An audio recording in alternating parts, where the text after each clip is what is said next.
What is going on, Wolfpack Nation? Hope that everybody's doing well and having a great weekend so far. So I wanted to kind of throw together a quick video just to kind of give our followers and supporters and Wolfpack Nation some information in terms of what's going on, talk about some of the numbers. And at the end, too, I wanted to kind of give a prediction of who I maybe suspect the ACC to go after and hopefully land as the two expansion teams to get to that 16-team mark with the SEC. So to first start off, the biggest thing which I do have to say the ACC has to do during this point is they have to bring in big names, at least one big name to add to the list of the ACC teams that we currently have out of the 14.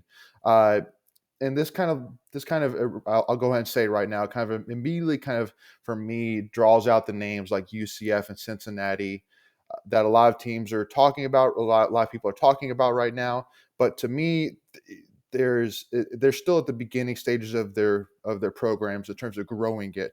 UCF is a name that has been doing a lot in the college football world, especially like, for example, with uh, claiming themselves as national champions a couple years ago and going on the undefeated season. But again, I just don't see it being as a huge name that a lot of people would be looking at their TV guide, would be scrolling down, see UCF and go, hey, I want to watch that football game. I just don't really see that. And then Cincinnati, I mean, they had an absolute breakout year in 2020, but again, still in the beginning stages and growing. And I do wonder as well that, if there ever is the chance where the Cincinnati head coach leaves, where does it kind of leave it? So that's just kind of my question with it. So one thing that's definitely obvious, though, that is unfortunately a big problem though for the ACC really comes down to the ACC network. And the reasons why I kind of say that, first of all, is that so the contract they have in place with the ACC network is in place through 2036. So it is going to be in place for a long time. And it also, too, first of all, has been made very clear by a lot of even NC State fans, but ACC fans in general, that they haven't been very thrilled with what the ACC network has been offering. Obviously, the idea first, and when the ACC network was first announced, was very exciting because you look at teams like Texas, the SEC, they have their own networks, and so for us to compete, we said, well, we're going to create our own, but definitely have seen a lot of issues with it. But even too from the revenue side, unfortunately, it just hasn't been able to draw the same revenue that a lot of these other conferences are making. So here's to kind of give you some numbers. So back in 2019, didn't really look at 2020 because obviously 2020 was a weird year to say the least. So I wanted to kind of use a normal year. So back in 2019, the revenue numbers. So the Big Ten had the most revenue at $780 million. The SEC was second with $721 million. Then it's a big jump down to the Pac-12, who had $530.4 million in revenue. And then the ACC was fourth with $455.4 million in revenue, which actually was our second highest year that we've ever had in the ACC in terms of revenue. The first year, the top year being 2018, what they think was around $470 million. And then last place was the Big 12 and $439 million. So the first thing that really obviously jumps out to me is it's definitely obvious why maybe Texas and Oklahoma, that was probably a big drawing point of why they wanted to leave. Because at the end of the day, when you look at the Big 12 with names like Baylor, Iowa State, Kansas State, Oklahoma, Oklahoma State, TCU, Texas Tech, and West Virginia. I mean, there's no doubt that Texas and Oklahoma are the big names. They're probably drawing a lot of that revenue. Not most of it, but a lot of it. And obviously the Big 12 has taken a big leap up in football recently, obviously with Iowa State really starting to kind of take shape. But it's just obviously it's very clear that it's still way behind the eight ball. And so when you see that they can immediately jump into SEC and probably take it easily to number one in revenue, it's a big win for Texas Oklahoma, a lot more money in their pocket. And so again, for the ACC though, talking about the ACC here, yeah, again, it's obvious that the ACC network is not bringing in as much as the SEC and the SEC network are, and especially now with the SEC adding Texas and Oklahoma, it puts the ACC again also way behind the eight ball, and then if it basically puts the ACC in a situation where it has to make a change quickly and it has to do something quickly, or else the Big Ten, the SEC are going to be the two top tier conferences, and the ACC is going to look like a second tier conference, period. At the end of the day, that's the unfortunate reality. And yeah, I mean, there's a lot of pull for basketball, but at the end of the day, unfortunately, college football has a lot of money. It has a lot of money in it, and we can't fall behind when it comes to football. We just can't. And because especially if we want to hold on to schools like Clemson, Miami, some of the bigger names, it's so important that we hold on to those guys, not only for the name themselves, but just for the money they bring to the conference. Um, and because, like, for example, another thing that has really been hurting the ACC, in my opinion, and for a lot of people's opinion, is the dominance of Clemson. There's no doubt that it's frustrating for fans almost to a sort that every single year it's just, okay, who's going to win the conference? Clemson, period. I mean, that's not necessarily saying it's like they are going to win it, but most people say that, before the season starts, that it's predicted that Clemson's going to win it. And, it's pretty heavily favored. So it's frustrating. And so I still actually remember that Dabo Sweeney, he was actually asked about this during a press conference about, how does he feel about about Clemson being so dominant in the ACC, and does it make it a little less enticing? And he fired back saying, well, Alabama dominates in the SEC. And, I actually was reading an article, and I do agree, basically saying that it's a different story because of the fact that even though Alabama, year after year, for the most part, has been pretty dominant in the SEC, uh, there's more teams in the SEC that are getting more national coverage, even for teams like LSU, Auburn, Texas A&M, uh, Georgia, Florida. They're getting a ton of national coverage every single year. And so even though they may not be dominating, they're still getting on ESPN, they're still getting in the headlines, they're still getting the money getting brought in. While, with ACC, we don't have that many schools. I mean, I just named 5 or 6 schools right there that are getting a ton of national exposure that all of you have heard of and probably seen in the news a lot. And unfortunately for ACC, there's not 5 or 6. I wouldn't even say, maybe there's 3 or 4, maybe they're getting a ton, and most of it's, Duke and Carolina, and a lot of it's really from the basketball side. So, but one thing I do want to go ahead and say, though, is that there actually have been no actual reports yet that I could find about Clemson being interested or even considering leaving the ACC, which is obviously a huge win for the ACC.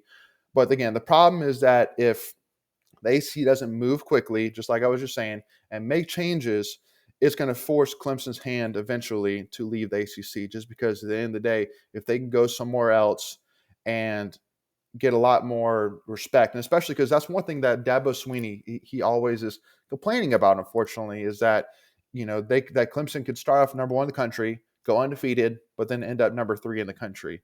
And I know that you and I, or most fans would say, well, at the end of the day, you made it to the college football playoff. Like, it doesn't really matter if you're number 1, you're number 2, number 3, you're number 4, or even now with the 12-team college football playoff, or even if you're number 12, at the end of the day, you have the same shot, no matter what seed you are, to win the national championship. So that's my thing. But again, unfortunately, Clemson is Dabo Sweeney right now. I mean, he is the guy at Clemson, the guy. And so unfortunately, if it gets to a point where the ACC is getting squashed and it's starting to affect Clemson and the view of Clemson, then Dabo's going to want to, things to change, and he's going to push hard, and Clemson might follow, his word. He just might, you never know. And the last thing the ACC needs is to lose that. Unfortunately, as much as we don't like Clemson, as much as, it bugs us how good Clemson is, the ACC needs them. At the end of the day, if they make it to the college football playoff, in the last few years that they made it to the college football playoff, it's been beneficial for the ACC because the ACC gets more money from them making it that far. So that's just something to keep in mind. Now, the one thing which I will say now, kind of transitioning from the bad towards what is being done. So first of all, the new ACC commissioner, Jim Phillips, has said that he's looking to get rid of divisions altogether and having a format kind of like we did this past year with 2020, where there's no divisions. It's basically just one big conference. You pick 9, 10 teams and you play each other. Then the 2 teams with the best records play each other. Now, there's a couple of things to this. First of all, the positive of that. So the positive that I see is, so first of all, you basically will have 2 teams with the best ACC records, and more than likely, the best 2 teams that the ACC has during that season playing each other in the ACC championship, because I know that a lot of state fans have said for years, and we've actually made a joke about it, and things NC State fans never say, have said the Atlantic and the Coastal in football has been very unbalanced, and I think that we could argue for I would say the last decade, especially in the 2010s, that there's been multiple times where you could say that the Coastal team that went to play in the ACC championship probably was the third or fourth best team in the ACC, arguably, give or take. So basically, meaning that more likely whoever made out of the Atlantic would end up winning the ACC championship, which is frustrating because then it is the championship, which for most people is supposed to be the two best teams, and like that's why the BCS got rid of, the BCS format and did like a playoff, so that way you could just get the four best teams there and then you battle it out and see who wins. And same thing here. We want to have the best two teams play and win it all. So I do like that. But also, too, you can actually see a more possibility of rematches, like, for example, this past year with Notre Dame and Clemson. And, for me, I'd say the rematches would make it a lot more exciting. And, you may say, well, Leighton, last year, Notre Dame and Clemson played each other again, and Clemson beat them 38-10, just smashed them. And I say, well, obviously, one of the biggest things was that when Clemson played Notre Dame uh, at Notre Dame the first time, and Notre Dame won, they were playing without Trevor Lawrence, as we all know. And then when they played in the championship, they played him again. But what I am saying is that if, let's say, we don't have that happen, and the two teams play full strength the first game, and then they play again the second time, it's very common, and the idea hopefully is that now the teams have gotten to see each other once, even recently, and now the teams are more prepared and will make it more likely a much closer and much more battle game. And also, too, even like if there's any like rivalries or anything that takes place, or any bad blood, whatever it is from the first game, that'll transition to the second game. It should definitely make it a much more intense and much more exciting matchup. So that, again, that is the hope. So and a possibility. And then and then the other thing as well that can really be the benefit is the biggest benefit I see is from a scheduling perspective on a year-to-year basis, because the biggest issue that we have right now when we do have divisions is specifically Atlantic versus Coastal, is basically the setup is the Atlantic teams will play each other, Coastal teams will play each other, and then there's one game where they switch, so we'll play, or one or two teams for us, because we play two Coastal teams each year, where we play one of either the Georgia Techs, the Virginia Techs, the Virginias, and then we play Carolina each year. But some teams who don't have that Coastal game just play one Coastal game. So they basically have to wait every 6 or 7 years to play each team. But like when you look at this past year where we didn't have the divisions, we got to play Georgia Tech, we got to play Miami, we got to play Virginia Tech, Virginia, and I mean, it makes it a lot more exciting for fans, because again, it's a not necessarily always the same exact schedule. We don't have to play Clemson, Syracuse, Boston College, and rinse repeat. It changes things up. It makes it more exciting because you don't know. Basically, you go into, when they have divisions, you go into the time where they're announcing the schedule. And it's not really a question of necessarily who we're playing, because most of the schedule is already predetermined of who we're playing and where we're playing in terms of whether it's home or away. But then the question is just, when are we playing them? And, that it doesn't really make it as exciting. But now you're adding in the question of not only who are we playing, but where are we playing, whether it's home or away or whatever it is. And so it makes it a lot more exciting, I think, from the fans' perspective. So then really the biggest negative that I really kind of see is that, so first of all, with divisions, it's a round robin style. So basically you play the teams within your division. So it's a lot easier to compare and contrast teams against one another because they've played against each other. So at the end of the day, whoever has the best ACC record out of those games wins the division. And it's pretty clear of that because this team beat that team, and etc. So there's no complaining of that, well, this team got to play this other team that I didn't really get to play.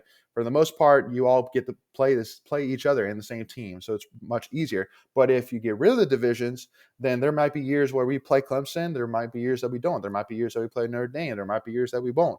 So when you're comparing teams where, like, let's say one has to play Notre Dame and Clemson, But like last year, where we didn't have to play Notre Dame and Clemson, you know, if we both go, let's say, if we both win, if both those teams win all of their games, the team that had to play Notre Dame and Clemson and the team that didn't have to play Notre Dame and Clemson, who really has the better edge? I would definitely say the team that has beaten Clemson and Notre Dame because they had a much tougher schedule. So, but yet the team who didn't get played Notre Dame and Clemson might make it in, and the team who maybe just lost one game to Clemson but beat Notre Dame and everybody else wouldn't get in. So that's kind of the one issue which you might see. But again, with everything, there's positives and negatives. So we'll just leave it like that. But again, the biggest goal that should come from all this and is going to come from all this is, what is it going to take to get the most ACC teams that it can into the college football playoff with this new 12-team format? Because the more teams we have in, the more money the ACC makes. It's plain and simple. That's all that counts. And so whichever helps with that, whether it is having divisions or not having divisions, that's the one we have to do. And that's something for Jim Phillips and the ACC to decide. Now, the one thing which I will say is, so when Jim Phillips was hired, the commissioner created a subcommittee to basically evaluate football in the ACC, consisting of coaches, athletic directors, etc. And the two biggest consensus decisions that were made was that the ACC, first of all, needs to do a better job of marketing, but also, two, needs to have a football-first culture. So speaking of each one of those individually.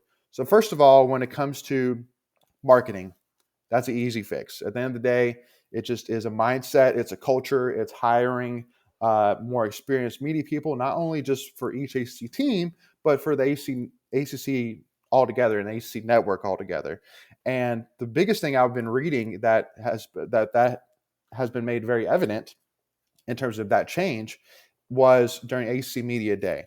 Because one thing was that so it was obvious that not only were there more ACC network signs throughout the building, so that when cameras were rolling all around, you saw more of the branding of the logo and the ACC and uniforms and ACC names. It was everywhere. But also, too, there was even more extra setups for the ACC network. Like, when you were watching Media Day, you would see sometimes where the ACC network crew would be sitting in the chairs interviewing the guys, and then they'd be sitting at a high table interviewing the guys, and etc. And basically what it is again, it gives more opportunities for viewers to see the ACC network name and the ACC name.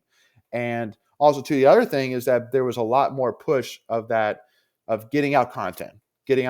So once content was made, once an interview was done, once a segment was made, it was posted as quickly as possible throughout all social media to get it out there. So definitely have seen that so far, and definitely will expect to keep that rolling. But then when it comes to the football first culture, the biggest thing for me that is evident that I think all of us are saying, and why that would be tough, is because the ACC's history is so grounded in its basketball history. Obviously, with NC State, with Wake Forest, with Duke, with Carolina, and their rivalries and the names they've brought through and the games they have played, but also too with even names like Syracuse, who obviously, having historic name like Jim Boeheim and you look all throughout the ACC. They're in, like, Virginia, they're growing in their basketball tradition, and so you look at that and you immediately think of 6, 7, 8 teams that has a lot of history when it comes to basketball in the ACC. That'd be a tough statement to say. Now, do I think that it needs to be more football focused? Sure. Now, how do you get more football focused? You need to make football more competitive from a national exposure standpoint than basketball. So that's the thing at the end of the day I say is, at the end of the day, the football first culture, I don't think is really a, okay, let's start doing it now kind of thing. It's a, well, if you want to do that, you need to grow the national exposure, period. You need to get more people watching. You need to get more people interested. And just as much as they are interested in watching Duke and Carolina basketball play, watching Carolina State basketball play, watching Virginia and Duke basketball play, etc., you need to have it as exciting when you watch that many matchups in basketball as you do in football. Plain and simple, easy as that. So now, really kind of diving into the prediction side. So for me, the first thing I do want to say is obviously I've already kind of mentioned the name, but UCF. That's one name that's been thrown around a lot as a potential name to come in. So first of all, I already brought up the point about how it's a program that is growing in terms of uh, greatness year after year in the college football environment. But the biggest thing which I do have to say against it is, first of all, besides that one year where they named themselves college football champions. They weren't undefeated, beat Auburn. Uh, they've done well since, but again, the problem is that when you see who they're playing, you wonder if they're really as dominant as it may seem, especially once they play an ACC schedule that is definitely tougher than the division they're in right now. So that's definitely one concern. But also too, you have to keep big names on. Again, you have to keep big names happy in the ACC that are already here. I said at the beginning, you have to bring in big names. We also have to keep big names. So in Florida, we have two big names, FSU and Miami. And the last thing we need is to lose one of those big names. Obviously, FSU hasn't been very dominant in football recently, but we all know at the end of the day that if you see a sold out Florida State with the tomahawk chop and then Chief Osceola and riding Renegade and playing the spear and all that and just seeing the history of Florida State, people are going to watch it. And the same thing with Miami with the U. I mean, there's no doubt that those two names will bring national exposure, and you have to keep those around. And if you bring in UCF, that might piss off FSU and Miami. Maybe not immediately, but maybe eventually. I mean, look at Texas A&M, for example. Now, I know that obviously it's different because they weren't even asked. Basically, the SEC just talked to Texas Oklahoma without Texas A&M knowing. But one of the reasons why Texas A&M has a big issue with Texas coming is because that makes them lose a lot of leverage when it comes to recruiting. Because now, not only are they competing, because they're both in the same conference, but now they're both in the same state. And because one of the biggest things that Texas A&M had over Texas was that they were in the SEC, which they felt was a much more valuable pitch, which now they would lose. So again, not necessarily saying by any means that if UCF is added, that FSU or Miami or both leave, but I'm just saying that eventually that could be something that kind of sparks the plug a little bit. So just something to keep in mind, and that's one reason I don't think UCF will be one of the guys. Now, one interesting team which actually was brought up was Ohio State. And everybody, I'm sure everybody in the camera right now or even listening is probably going, Ohio State? What? Yeah, no, seriously. There has been a report or two, just a report or two, that actually has talked about Ohio State, how it actually might be an interesting option for them to join the ACC for a couple reasons. So first of all, it's been very clear and very publicized that Ohio State has not been very happy with how the Big Ten leadership has been behaving or deciding or making decisions recently.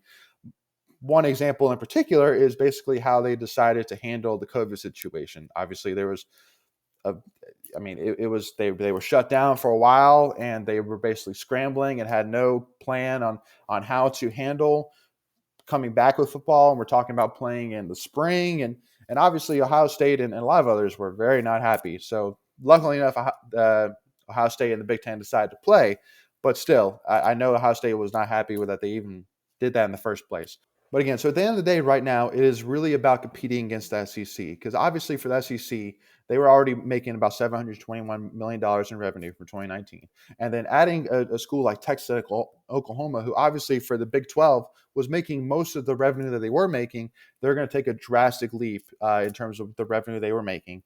And so if you see a school like Ohio State leaving and coming to ACC, it would obviously draw up a lot more excitement because you would see a whole lot of new matchups. Like you saw Ohio State and Clemson play each other a couple times last couple of years, and obviously those games were some of the most highly viewed college football games over the past couple of years. And to see those matchups, see Ohio State play, possibly a Notre Dame, to see Ohio State play a school like Miami.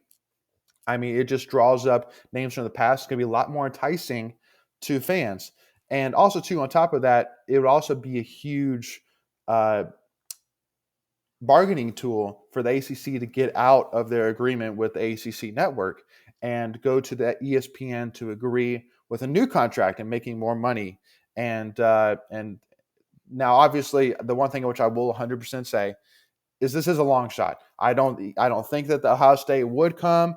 I don't think that it's an even option for ACC. But I did want to bring it up because it was very interesting that they even brought up that name of Ohio State. So yeah, I mean, again, before people shoot me down or turn off, right now going, oh, this guy's crazy. Again, I don't think that, but I had to bring that up because I thought that was super super interesting, to say the least. So now, when it comes down to the two teams that I project the ACC will go after and possibly get into the ACC. So the first one that I've already mentioned on Friday, and again today I'm recording on Friday, was West Virginia. I think that it's a great marriage of between a team and a conference, mostly for a lot of reasons, for a couple of reasons. So first of all, I know at the beginning I said you need big names, and it's obvious that West Virginia is not a big name. But what it doesn't have in terms of a big name, it has everything else. So first of all, it has a huge, passionate fan base for football. I mean, I think I've been to Morgantown for a football game. A lot of people who have seen Morgantown, seen a West Virginia football game. I don't think anybody could really argue that West Virginia has one of the most dedicated and crazy football fan bases in the country. And again, because it comes down to having a more football mindset. And so if you bring in a team and a school like West Virginia, you're going to get a lot more of that football focus. And just even from that fan base, just by itself. Uh, and then one of the other things as well is that it has a deep history with teams in the ACC, like Pitt, with State, et cetera. There's a lot of teams in the ACC that West Virginia has seen before, that they've played before, like even like a Clemson. They've played them a couple times in bowl games. And so there's already that connection. The biggest thing for me that would be most excited about is Pitt against West Virginia coming back and being an annual game. Because obviously right now in the ACC, there are two main rivalry games that happen each year. There's State and Carolina, and then there's Miami versus Florida State.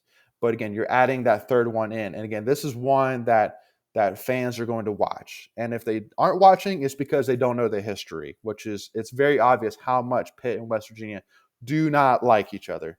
Do not like each other. If you don't believe me, watch a couple games, listen to their fans singing Sweet Caroline, which is hilarious, say the least.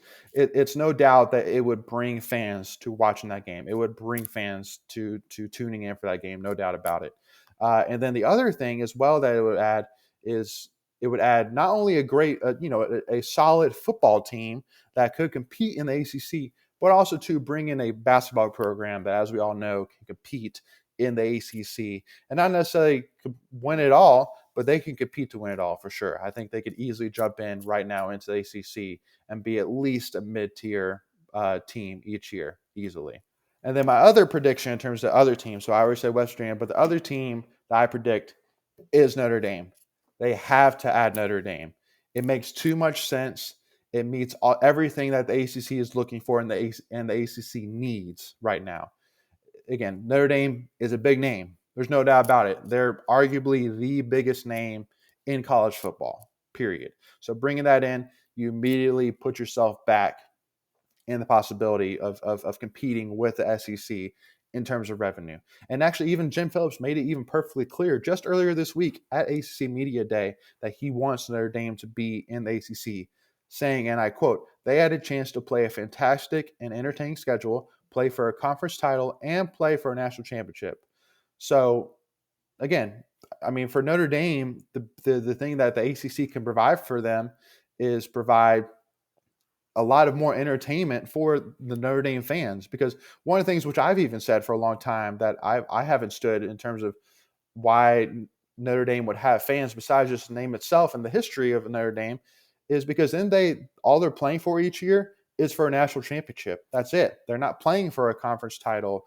There is no other championship. They're playing for a bowl game, yes, but I mean, it's a bowl game, and so, but again, to add in not only playing that conference schedule and adding more competitive games in that they're playing ACC teams, it leaves a lot more possibilities to not only from the entertainment side, but also too from the tradition side as well, that maybe Notre Dame can start developing more rivalries or more traditions with some of these teams that they're playing that will make it more entertaining each year that they keep on playing in the ACC, if that makes sense. But again, the biggest problem that we have in terms of Notre Dame coming to ACC is their contract they have with NBC that we all are all aware of.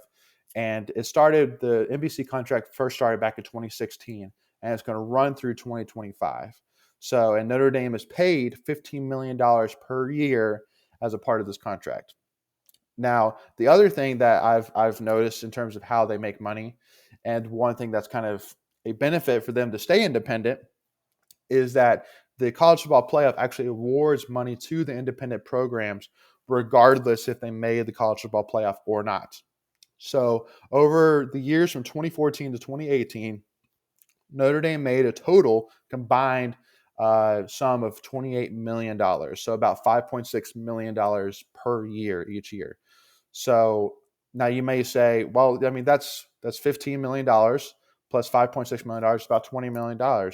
And I mean, I can say from the 400 and some odd million dollars that the AC made 2019, if you split that up, that's more money than $20 million per year. Well, in 2018, Forbes actually put Notre Dame as the seventh most valuable college football team with $112 million in revenue just in 2018 and $72 million in profit. And you may say, well, again, that's $92 million difference. Where's that coming from? And it's not actually stated anywhere in the research I could find, but a lot of it you could guess mostly is probably come from mostly merchandise, as we all know, as we all could probably guess, but also too, there's a benefit there that they don't have to split any of their money that they do gain from bowl games, from any contracts that they have uh, with any other team, because obviously that's one thing that Clemson, all the ACC and conference schools have to do is at the end of the day, they bring in a lot of money for themselves, but most of the money they have to split throughout the conference. So that is the biggest guess. So anyway, so at the end of the day, that is my two guesses: West Virginia and Notre Dame as being the two teams that will come to the ACC. I think that those teams add a lot in terms of helping with national exposure, helping with that football mindset that the subcommittee was looking for. And again, I hope that that was a lot of information and interesting for you guys. So again, please make sure, again, if you haven't already, please hit that subscribe button. Really do appreciate that support. Please follow us at Tuffy Talk Now. We will keep you updated as we see news rolling in, mostly from NC State side. But if we see stuff like this, which is just crazy and hard to believe, we'll definitely make sure to post about that as well. And please like this video if you enjoyed it, and check out all of our NC State content. So with that being said, thank you all so much. And as always, go Pack, y'all.